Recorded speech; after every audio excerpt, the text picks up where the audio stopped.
Good afternoon, welcome. This is Talk on the Block.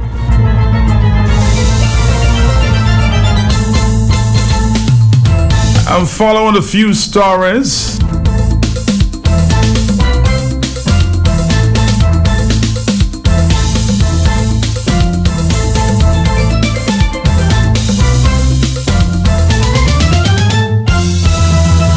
Heard reports of a shooting incident in the Goodwill area which involved a masked man.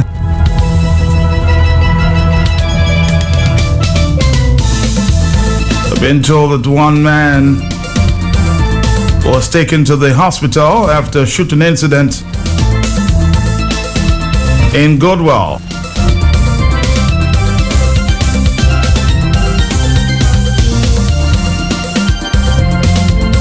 It occurred sometime before 11 o'clock this morning.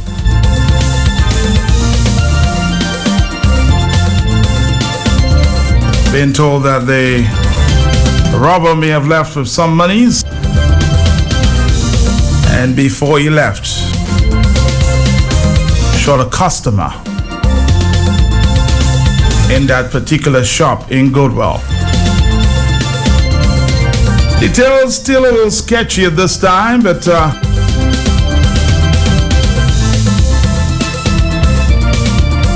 police rushed to the scene.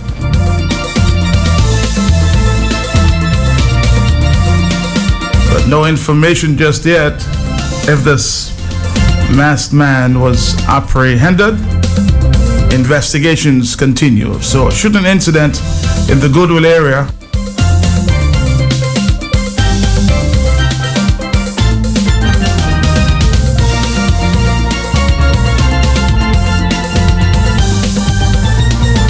Trying to get more details, and we will bring that to you.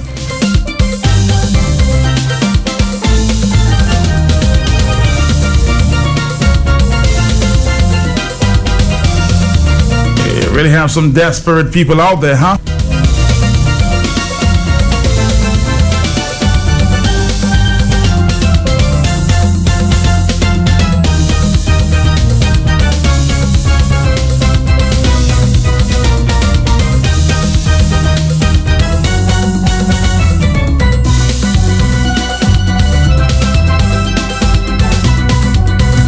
Customer, I imagine, wrong place, wrong time.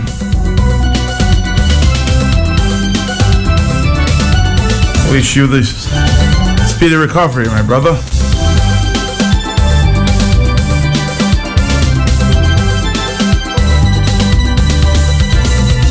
Police continue to investigate.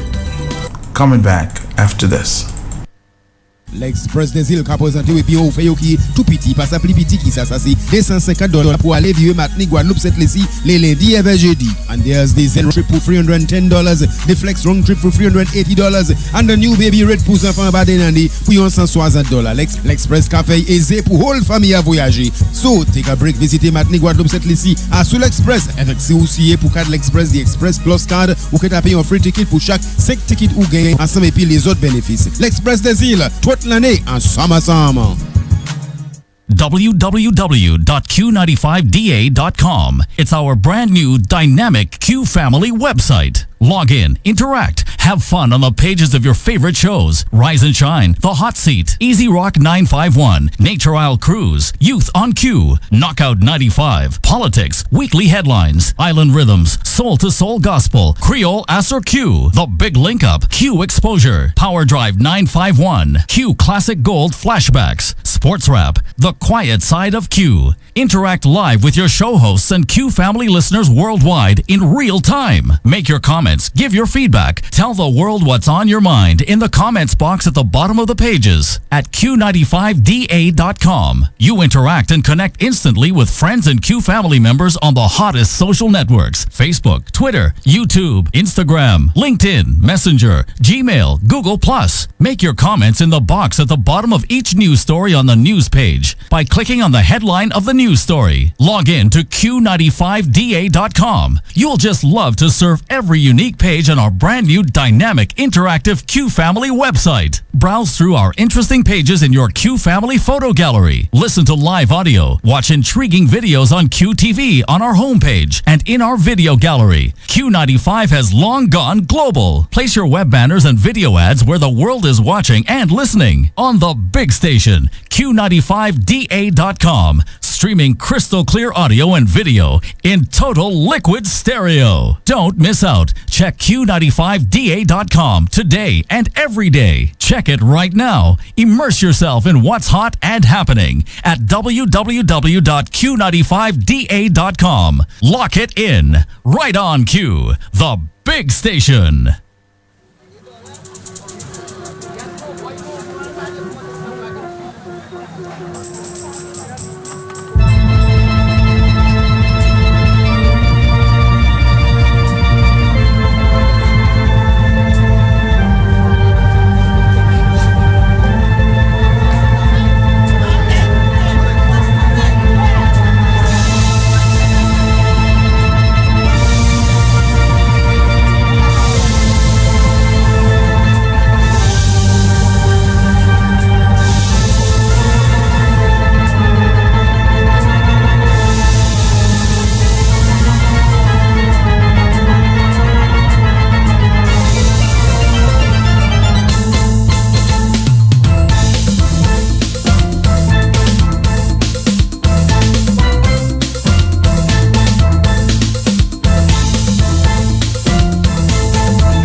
Also hearing news that the chief executive officer of the regional airline, Liat, has resigned just 2 years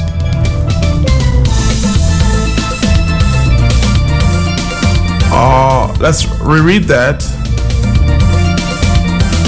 Taking it again.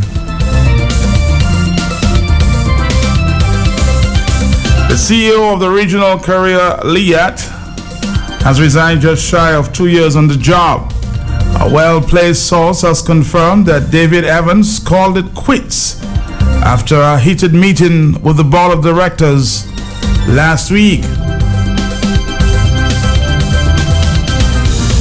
The DNO is reporting that a source close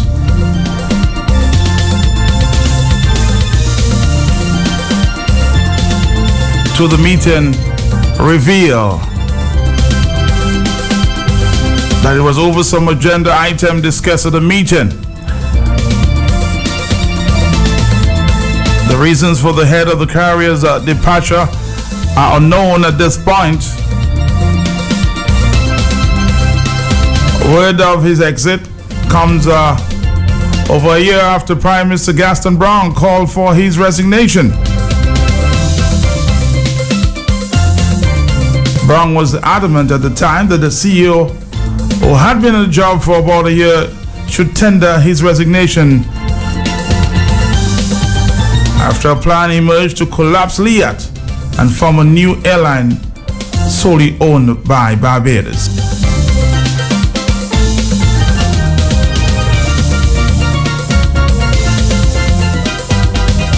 We'll be following that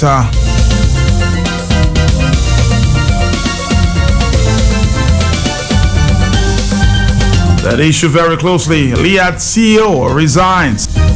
More troubles for the troubled airline, huh?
Of course, we're still monitoring. Yes, we are.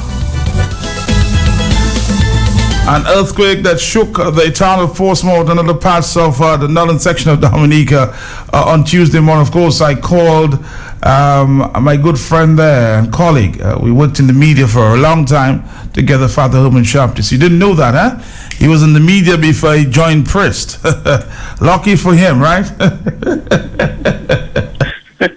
How are you doing, Father Sharptis? I'm doing quite well. Good, I good. think you should have joined too. You want to pass to join, it's not too late, Father. It's not too late. Well, yeah, that's not too late. I mean, there is always a second life for anybody. So the second life, probably you should do that. But what's the rule of the church when you have kids? Don't they give you a second chance on that? What did he say? I was asking you, Father, what is the rule of the church? Because you're still saying there's a second chance. When you have children, can you still be a priest? Well, the rules are one can, of course, there are people there are men who are married, and they have the wife die, and they decide to enter the seminary. So they are men in the church serving in that capacity. Oh, okay. So it's not too late. It's not too late. Never too late. As I tell you, there's always a second chance for you. Yes, Father. I remember when I was at the seminary, there was this man who was married and his wife had died, and he joined the priesthood. We were at the seminary together. Then there's also the situation where women too. Yes. Were married, their husband died, the kids are all grown up, and then they decide to dedicate the rest of their life in that to the service. Well, keep praying for me, Father, okay? So there is hope. There's a lot of hope. There's a lot of hope. And I know you would be a good preacher. I mean, the way that you grab people's attention on the radio, you'll be able to grab that attention. You sounded like you're on some marketing exercise. Let's talk about earthquakes. Skills you have. I got some of them too. Let's talk about earthquakes, Father.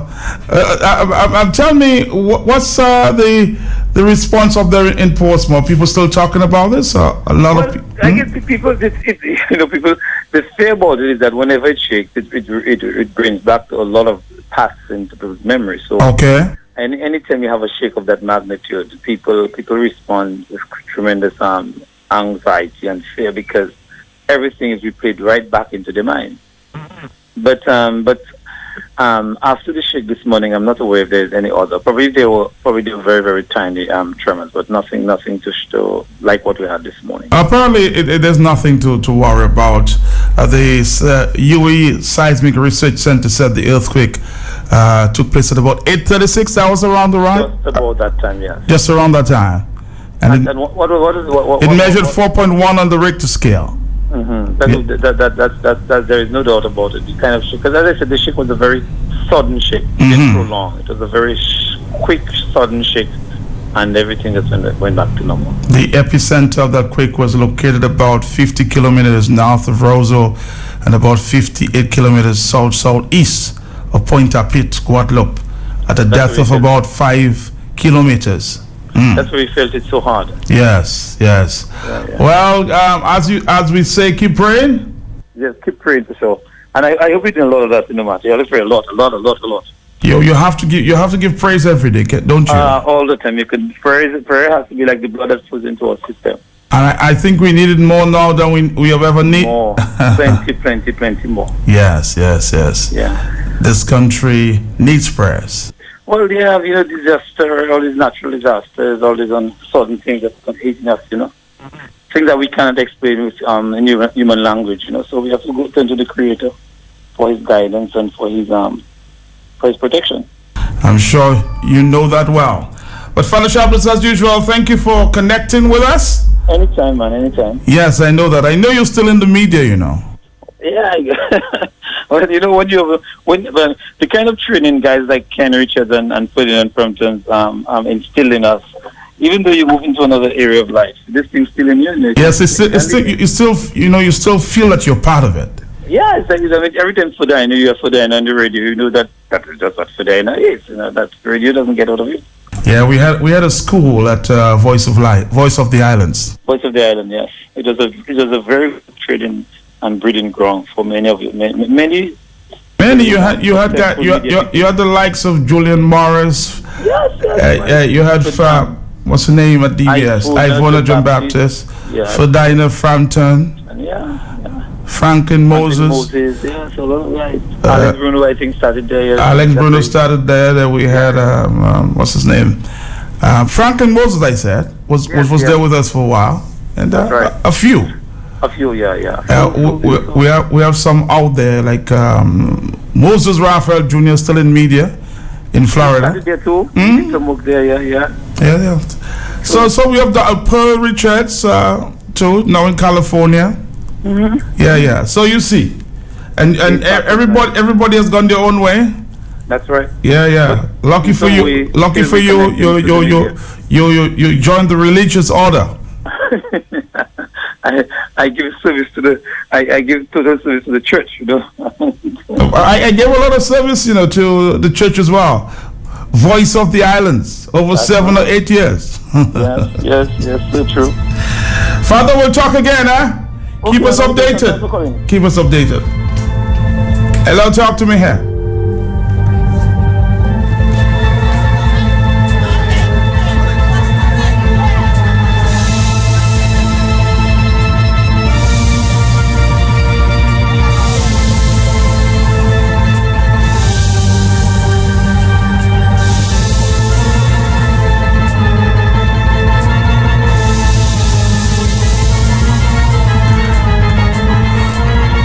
We're going to take a break and come back after this. L'express des îles qu'a présenté et puis on fait qui tout petit pas ça plus petit qui ça c'est $250 pour aller vivre Martinique Guadeloupe cette les lundis et jeudi. And there's the Zen trip for $310, the Flex round trip for $380 and the new baby red pour enfants bas d'année pour $160. L'Express café aisé pour whole famille à voyager. So take a break, visiter Martinique Guadeloupe cette les à sur l'Express avec c'est aussi pour carte l'Express, the Express Plus card ou que tu payer un free ticket pour chaque 5 tickets ou gain ensemble et puis les autres bénéfices. L'Express des îles toute l'année ensemble. Need a bit of spice in your life? Are you longing for the most delicious jerk options? This and every Thursday is Jerk Day at Banana Breeze Bar and Grill at Dive Dominica from 12 p.m. Savory local jerk pork, succulent jerk local chicken, and finger-licking jerk fish tacos, served with 3 Creole sides, and of course, a PC cold red stripe bear or chill glass of Archipelago's wine selection. All this for only $40 inclusively. Get fired up this Thursday at Jerk Day at Dive Dominica's Banana Breeze Bar and Grill. Call 448-2188 to place your order or for more information, or simply text your order to 276-4172 or 317-4322. Are you ready now? By popular demand, the Big People Party Volume 2 returns. Labor Day, Saturday, April 30th, 10 p.m. Big People Party Volume 2. Balgramoon at the much cooler and most talked about old school barrel club family Simon and Massacre. Music by the world's greatest dance band, 48 Karat Gold Swinging Stars, Mr. Mix and Prince Warwick. There's a party. She's a party. Big People Party Volume 2, Balgramoon. Labor Day, Saturday, April 30th. Partners include Digicel, Q95 FM, The Big Station, Kubuli, Chebe, South Media, 7-Eleven Plus, Super Center, Louisville, DBS Radio, and more. Big People Party, Balgramoon, Labor Day, Saturday, April 30th. Swinging Stairs, Mr. Mix and Prince Waddix. Old School Barrel Club, Massacre, Family Simon, Sakai Malala. Hello, Dominica. I'm Ming, the leader of the band Elan Pali out of Trinidad and Tobago. And we will be performing live at the Dominica Jazz and Creole Festival on Sunday, May 15, 2016, Fort Shirley at the Cabri National Park. Dominica Jazz and Creole Festival 2016.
All right, okay, we're back here. Try to follow up on the story here.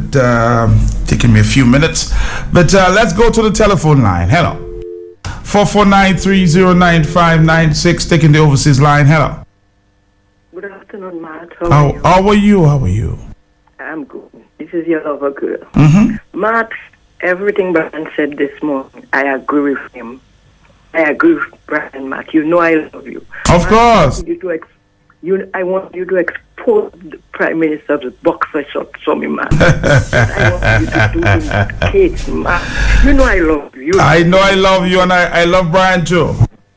But I wanted you to expose his boxer shorts for me. I'm sure we'll have a chance sometime.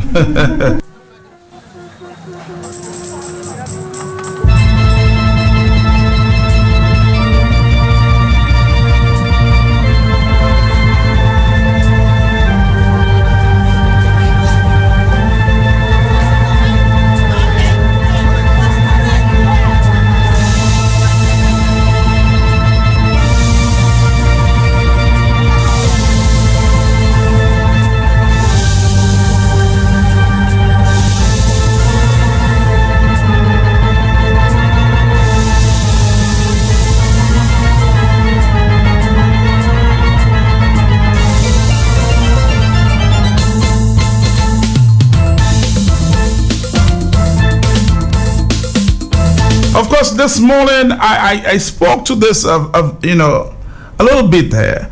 I said I really don't know what is going on with disaster preparedness and who's heading that department. I've been told Mr. what's his name is not here. Athi Mate is in with me, and he too have some concerns about that. Good afternoon, Athi. Good afternoon, Matt. Mm-hmm. Everything okay with you? You too have concerns about that, Athi? Oh, I mean, we entering the hurricane season, and I think we need to know a little more about just what is going on at the disaster office. Yes, go ahead. Yeah, and Matt, the thing is, the most crucial time for the Office of Disaster Management is the few months before the commencement of the annual hurricane season, when all systems are double-checked and triple-checked, put in place. We would start hearing announcements about hurricane shelters. We would start hearing, who are the coordinators and directors. In other words, it's the time that the office normally uses to get the nation ready for, protecting ourselves from the, almost inevitability of having hurricanes and so forth, especially in this time of climate change. And on top of that, we have just had the tropical storm Erica, which showed us that it is not just hurricanes we need to be worried about. Even a storm can cause significant damage. So it bothers me that just at this moment, when we most need the best available professional management, we've had the head, Mr. Don Corriett, removed, and his assistant, Mr. Steve Joseph, removed. And in their place, a young man who actually I know very well and who's very good at what he does. He's a Met officer. Fitzroy, I forget his final name, his surname. But Fitzroy is good. In fact, I was just at Pascal.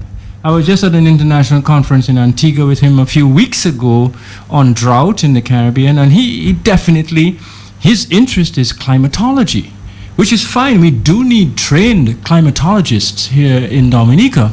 But he now finds himself saddled with the responsibility of an office which requires specialized skills. We've had Cecil Shillingford. Cecil graduated from that and now works internationally with the United States government in the region and so forth. So the issue for me is, why now? Why at this time? If you wanted to get rid of the senior management, there is a process. There is a timing consideration, and now it's the worst possible time. And I do think that the Minister Blackmore, who I think is in charge of that office, there must be some explanation offered. Is there someone who has been identified, is being groomed, or is simply waiting to arrive to take on the position? But now is the worst time to have an Office of Disaster Management without the kind of trained, experienced professional management and governance that we expected and have grown to expect. The earthquake this morning does remind us of the need to have that kind of personnel in place. If Don had been there, I'm sure you would have had Don on the phone. If Cecil were there, definitely you would have had Cecil on the phone. So the question is, does this place us at additional risk? You heard, I just heard Linda reading the news items at 1 o'clock indicating about how countries are being rated now from a tourism standpoint as to how safe would visitors be in the event of natural disasters. I didn't hear Dominica mentioned as a safe in the safe group alongside Barbados and so on, but that means if you don't have the right kind of personnel in the right job at the right time, you're going to be looked at with some skepticism by the travel industry and definitely by the resident population.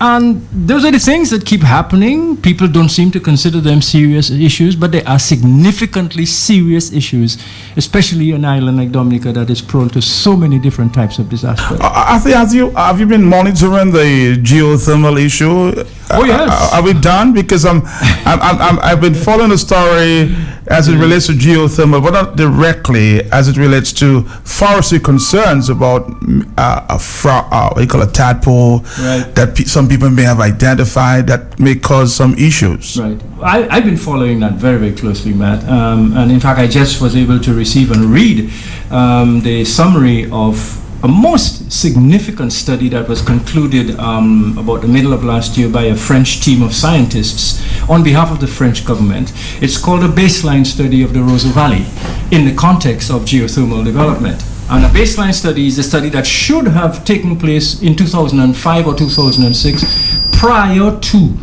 the decision to proceed with exploration and subsequent EIAs. Unfortunately, that baseline study was never done. And so the French government is the who commissioned and paid for that study, basically because they are not satisfied, as many of us were not, with the EIAs that were done. They do not believe that the EIAs conducted a full and thorough assessment of the risks associated with the geothermal exploration project. And as you remember, Electricité de France pulled out of the power purchase agreement. The French government itself started slowing down and did slow down on financing support for the geothermal development process. All of this because the French government realized that they couldn't afford to have the name of France associated with a project that was so badly designed and badly managed. And that is why, frankly, they're using the baseline study as their exit process. They're getting out completely. And I don't think there is any future for geothermal as initially conceived by this government, in Dominica at this time. You're saying all work has stopped on it? All work seems to have stopped. There's no evidence of any activity taking place, and I don't think there will be, because the baseline study actually uncovers some of the issues that we uncovered. The baseline activity, the baseline study talks about the impact of geothermal drilling and on the hydrology, the water supply. And that water supply deals with 30 to 40% of our population. That's the Roseau Valley. It deals with tourism. It deals with the capital city. And so, in the absence of an assessment of the threats that could be posed by such an investment, the French government, in my view, have decided to pull out of the project. They cannot make that announcement and will not make it publicly because it will embarrass the government of Dominica, and they wouldn't do that. But this is, by anybody who has studied and worked with these systems of governance over time, you will know that this is the diplomatic way of saying, sorry guys, but we cannot proceed with this exercise. And that means that Dominica, unfortunately, but we've invested over 50 million. We've invested over close to $62 million. About 40% of that is loan financing for Dominica. So we've actually thrown that money into that deep hole without getting one light bulb powered by geothermal. In the meantime, I've just this morning been reading, Matt, of the progress being made in Nevis, the progress being made in Montserrat, the progress being made in St. Lucia and St. Vincent on the development of small 5 to 10 megawatt plants of geothermal power. And that is where we should have stayed. That is what we should have done. And so we could have actually probably managed to develop and finance a project like that. But I remember Minister Blackmore and others going on and on about 150, 130 megawatts. I mean, I think they frightened away the investors, Matt. I think their loose, uninformed or ill-informed statements frightened away the French and frightened away the investors. I heard you reporting on the earthquake. Let's make a link here. The earthquake there was about 5 kilometers below. Yeah. Do you know that the deepest well that was drilled in the exploration phase went down to 1.75 kilometers? Wow. So in other words, we were pretty close to where we're almost halfway to the location of a 4.1 on the Richter scale earthquake. And that is some of the things. These are some of the geological assessments and investigations that were required. Remember the seismic unit people when they came here and they offered again and they were never invited to be part of this exercise?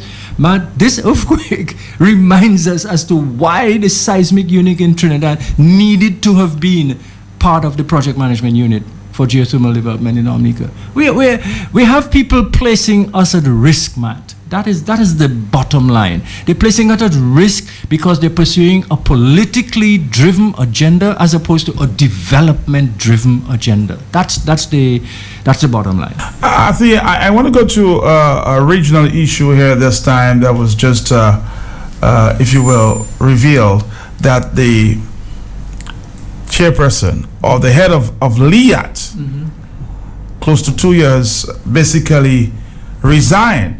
The troubles of LIAT, I'm very, very, very concerned about that. Well, let's put it in context. Dominica is the most vulnerable country in the region vis-a-vis air travel in the Eastern Caribbean. And LIAT is most crucial to Dominica among all the islands. Remember a couple of years ago, our Prime Minister said he's going to make that $8 million investment in LIAT because it will get us a seat at the board and we will be in a position to influence management decisions that will improve the service to Dominica. At that time, LIAT had no less than 6 flights per day into Dominica, sometimes more. In the high season, they had more flights, but it averaged out to about 6 flights per day. You can check it with the Taxi Association people. It's been some weeks, maybe even months now, that LIAT has dropped down to 4 flights a day, then to 3 flights a day, and now 2 flights a day, Matt. You know that. You traveled recently and you know the difficulties of getting in and out of Dominica. So after having made that investment, we have actually lost flights. My understanding, unofficially, I can't be, I'm hearing from people, business people, and from persons in the airline industry that they do not expect LIAT as an airline to be around very much longer. Now, if that is the case, that would begin to explain the departure of a manager, why he would resign. That, of course, he has to explore his professional options. And if he has information that leads him to believe that such is the case, then in fact, he has to explore his options, and maybe that is what he did. I don't know for sure. It bears fuller investigation, but all the little soldiers seem to be lined up to tell us, hey guys, don't wait for that crap to hit the fan. Find your options, develop your options, and your options, as you have heard me say several times, are not just air transport. We have to develop, to cultivate sea passenger ferry transportation, and it brings up Captain Neville Wade, who's got a 350 luxury passenger ferry. He's had to take it to another Caribbean island to get it recertified for travel, and unfortunately, I hope we don't lose his service, because here is a Dominican who's invested his life savings in exactly what Dominica needs now to meet, to fill that gap, to plug that gap in access to Dominica. And there's room for 2 or 3 more ferries like that. The beauty of ferries is that they can arrive at any time of day or night. And here, we don't have to build ports for them. The ports already exist. We have a port in the Caprids in Portsmouth that can accommodate ferries. And we have 2 ports in the Roseau area, Woodbridge Bay and the ferry terminal, and the ferry terminal on Dame Eugenia Charles Boulevard, that can accommodate. Just hold that thought there. Let me allow a few phone calls here this time. Hello. Yeah, good afternoon. Question to Mr. Martin. Okay. I always hear, for instance, even on your news, that Dominica gave Liat only $8 million as an investment. But I don't know if... You there? Caller. So that we lost that caller. I'm sure he'll call back. Yes, go ahead. Mm-hmm. Yeah, but that was in the news. I heard it on Q, I heard it on Kyrie, I heard it on DBS, and that was the explanation and rationale offered by the Prime Minister for making that decision. It didn't work out. That was just another one of those things alongside the geothermal thing, which did not work out. So more money thrown down? Yeah, and more money thrown away. And $8 million can buy a decent quality ferry, maybe 175 passenger ferry, not as large as Captain Wade's boat, but it could do that. You know, we've heard talk of getting shipping for agricultural produce. $8 million could have bought 2 or 3 or 4 suitable ships that would have allowed us to have the means to move products on throughout the region. But you have to be clear, Matt, when you're managing what it is you want to get done and what is the best strategy. You cannot have this popping up and down, you know, announcements of decisions. A hotel in a Moroccan-built hotel. I understand. Do you know? Well, it's a tragic joke. Do you know that hotel apparently is subsiding? That the building is subsiding and has tilted, and so that inside of the building, the water is gathering. Home for mosquitoes, huh? For mosquitoes and the brand new tourist group in Dominica, crabs. Let's take a phone call. Hello. Yeah, Mark, to continue. Let's go ahead, my brother. I was saying, I don't know if you all know for a fact that we had negotiated with the Caribbean Development Bank a loan of $60 million for investment. And since Dominica is one of the 4 shareholders, I don't know if Dominica's share on that loan would be $15 million US. I don't know if you could check on that. All right, there's a further loan there. We can check on it, and that's what I'm saying. You know, clearly something is happening, man. Something fairly large, something seismic is going on with Leah. Just cannot continue to operate the way it has been. You know, because it will only get the same results, and who will be hurt most is Dominica. Hello, on the telephone there, 449-309596 and 97. 2 flights into Dominica, 1 in the morning, 1 in the evening. I mean, it's crazy. How far back? It's crazy, man. And we're talking about getting to 90,000 stayover passengers, man. That is the goal that Discover Dominica. And we build a hotel. You know, we're talking about building hotels every month. Yeah, I mean, let's be serious. Nobody's going to take us seriously. Hello. Good afternoon, Matt. Good afternoon, Afi. Yes. Afi, you see, I'll tell you. I mean, disaster preparedness and this disaster management in Dominica is a very crucial thing. It's very, very, very important to us. You know? And when you have 2 experienced persons who have been, involved in disaster preparedness in Dominica, the persons of Don and was Jeffrey, this other gentleman. Hello? Yes, we're listening to you. Yeah. You're looking for the other name. Don Corriette and Steve Joseph. Steve Joseph. And Steve Joseph. Now, when you remove these 2 people, and you're depending on this young man whom you just mentioned, with maybe, and I say maybe, other persons who doesn't have the experience as Steve and Don, then what is the benefit to Dominica in that? We are in the hurricane season, or just approaching the hurricane season, you know? And this is a time when we should have all hands on deck. Forget about where Steve has been, I'm sure, been removed from that committee because of that management committee, because of his presence on the PSU programs, where he has been speaking openly about the effects of the civil servants. And this, I am sure, must be the reason why he was removed. As to why Don Correct is no more there, I don't know, because I do not know Don, involved or aligned to any political party, or he was not on PSC program, or what was the reason for that, I do not know.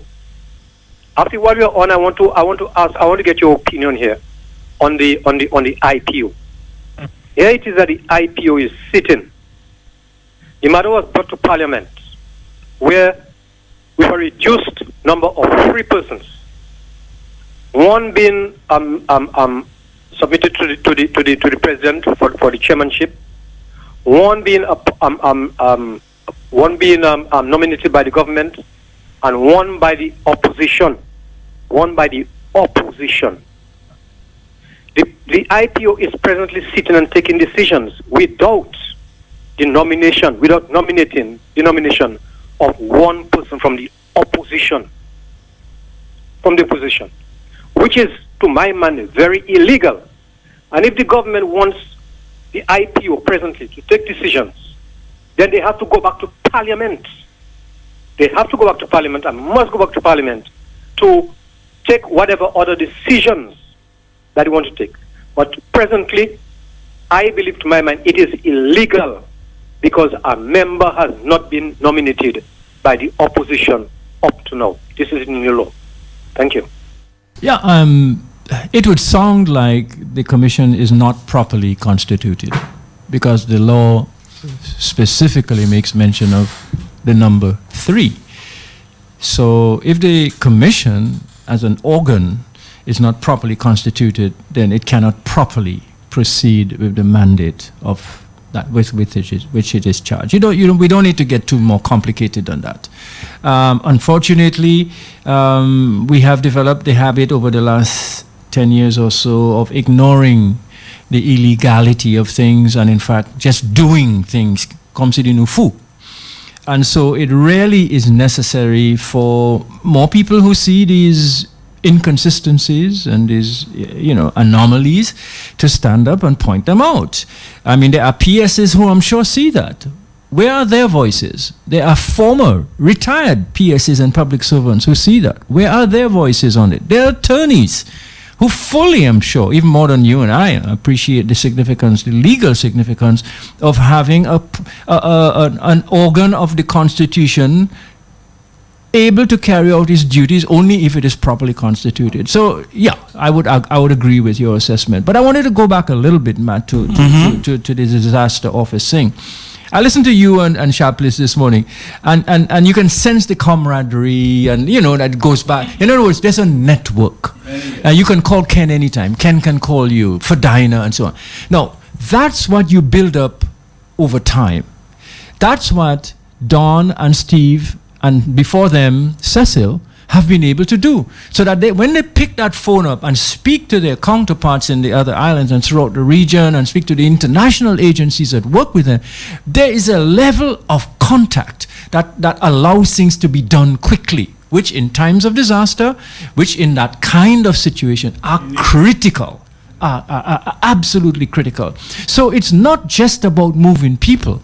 It's about breaking the communication, breaking the networks that people have painstakingly built up over time that have allowed us to have access to support when we most critically need it. And that is the danger in which that decision has placed us. Yes, I think you're making a very critical point, because a number of my colleagues in Dominica would say, Matt, how do you get to these people so quickly? It's over years, a relationship over years, so they feel confident that they could talk to you, you could talk to them, they could reach out to you, and I'm sure you could reach out to them. I can reach out to them at any time. It's crucial in building management teams. Hello.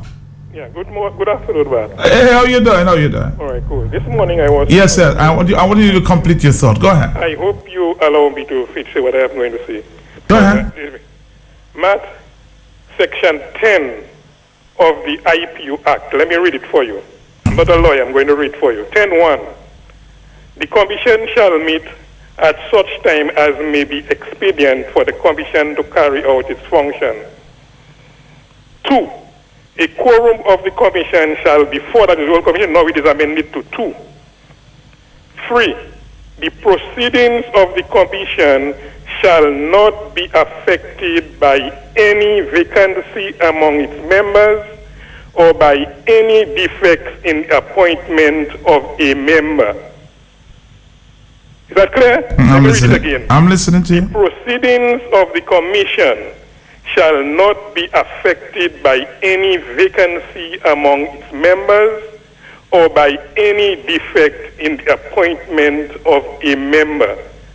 So if the opposition refuses to appoint a member on the commission and there is a quorum, the proceedings of the commission is not affected. But it is just like Parliament. The law says Parliament is supposed to have 21 elected members and 9 senators. The government at one point won 18 seats and appointed their 5 senators. The opposition won 3 and they did not go to Parliament and they did not appoint their senators because they had their People's Parliament. That did not affect the runnings of Parliament. Did it? We had Parliament meeting, passing laws, and so on. So therefore, the law is very clear on this. This is all I have to say on this matter. And you don't want to stay to have a conversation? And who nominated the 2 persons on the commission as we speak? President, according to... The president? According to, they were appointed by the president. One on the chairman is appointed. But let's speak. Do you think, I mean, take off every political sense that you may have at this time. Do you think that the IPO was properly constituted and fairly constituted as we have it?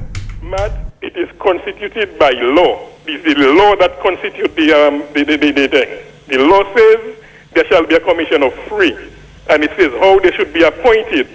If one side did not, it says how one should be appointed, right? Well, you have 2 people on the on the IPO representing what, government side, you think? Well, I'm not saying they're representing government side. They are appointed by the president. Once you receive your appointment, for example, Matt, every permanent secretary, every head of the department, every senior person in the public service, for you to be appointed, you must get a no objection from the Prime Minister. It is in the Constitution. Right.